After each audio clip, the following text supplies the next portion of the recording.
আমি চাই আমার মায়ের ওয়ারিশ, আমার ছেলে মেয়ের মিথ্যা হয়রানি, এই যে চাঁদাবাজির মামলা যে দিচ্ছে। মায়ের ওয়ারিশ সম্পত্তির ভাগ চাইতে গিয়ে পেতে হয়েছে চাঁদাবাজের তকমা। এমনই ঘটনা ঘটেছে উত্তরা দক্ষিণ খানের ফায়দাবাদ এলাকায়। রাজধানীর ফায়দাবাদ এলাকার বাসিন্দা সমেলা বেগম 1999 সালে মা মারা যাওয়ার পর ওয়ারিশ হিসেবে থেকে যান বাবা ও ভাই।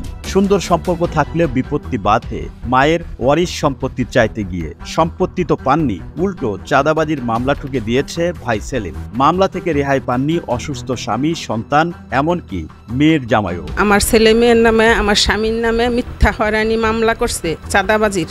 আমার ঘরে আসে সবসময় আইসা আমার হুমকি দেয়। হ্যাঁ 2 বাচ্চা আমিরুল, আলামিন, হ্যাঁ আরো বাইরের লোকজন নিয়ে আসে, খারাপ লোক আইসা আমার হুমকি দেয়, তোর স্বামীরে মাইরালামু, তোর ছেলে মেয়েরে মাইরালামু, আমি তোরে ওয়ারিশি জায়গা দিমু না। 1 ভাই 1 বোন আর আমার বাবা ওয়ারিশির সম্পত্তির মালিক, আমার আম্মার সম্পত্তি। হ্যাঁ এলাকার মানুষের কথাও শুনে না, সবাই বিচার করছে, বলছে যে মেয়ে পাইবো, মেয়ের জায়গাটা মেয়েরে বুঝাই দেন, এরা দেয় না। মেয়েরটা যতটুকু পাইবো অতটুকু ওনার যে চাইতেছে, চাইবো দিব বা না দেখবো, আমার আপত্তি নেই। কিন্তু এরা যে আমার নামে আমার বাচ্চা কাচ্চা নিয়ে আমারে শুদ্ধা এই যে মিথ্যা মামলা দিল, যে 20 লাখ টাকার মিথ্যা মামলা হয়রানি করলো, মুহূর্তে মুহূর্তে লোক পাঠাইতেছে, এখানে হুমকি দুমকি দিতেছে। এলাকাবাসী জানান সম্পত্তি নিয়ে বিরোধের জেরে দেয়া হয় চাঁদাবাজির মামলা। সম্পত্তি চাওয়ার কারণেই মামলা হয়েছে।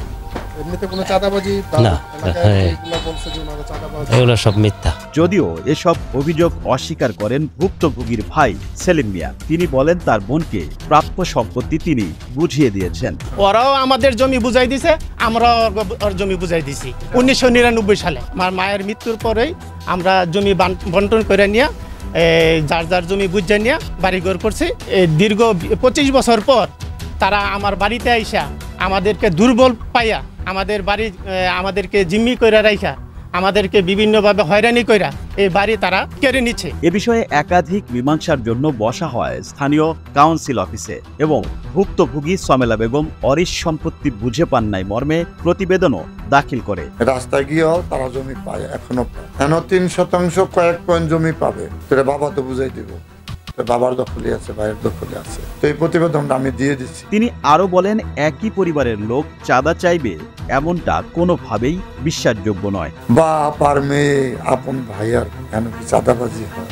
মানুষকে ক্ষয়ক্ষতি করার জন্য এই কাজটা করছে। জমি নিয়ে বিরোধের জেরে দায়েরকৃত মিথ্যা চাঁদাবাজি মামলা প্রত্যাহার এবং ওয়ারিশের জমির সঠিক বন্টন চান ভুক্তভোগী পরিবার। জনগণের কাছে বিচার চাই, ন্যায় বিচার চাই, সরকারের কাছে আমি এই বিচারটা চাই।